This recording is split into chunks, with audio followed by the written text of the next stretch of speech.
Hello साथीहरू, आज चाहिँ साउन 15 अनि म आज चाहिँ खिर बनाउन जाँदैछु।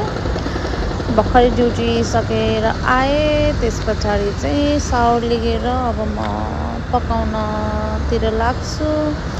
मैले चाहिँ प्योर काउको मिल्क ल्याएको थिएँ प्याचाबाट अनि अब म कराई बसाले दुध हाल्दैछु। 2 लिटर दुध लिएर आएको। सो मिल्क बोइल गर्दैछु। यता चाहिँ मेरो पोर्कको मासु पाक्दैछ पिरो पिरो अनि यता चाहिँ दुध उम्लिन छोड्दैछु। सो आउने बित्तिकै भिजाएको चामल हो है, अनि धेरै बेर त होइन, यस्तो आधी घन्टा जति भिजाएँ अनि चामल हाल्दैछु उम्लेको दुधमा। साउन 15 मिठो मिठो खिर खान मन लाग्यो है विदेशको ठाउँमा। नेपालमा भए त अब मम्मीले पकाएर दिनुहुन्थ्यो, यहाँ त अब आफै पकाउनु पर्यो। अब पकाउँदै म यता पोर्कको मासु पनि खाँदैछु।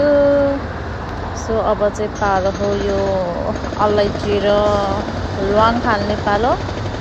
सो मैले कुटेर हालेँ। सो मेरो खिर चाहिँ पाक्दैछ। यसो एउटा दुइटा सेल्फी पनि लिँदैछु पकाउँदै।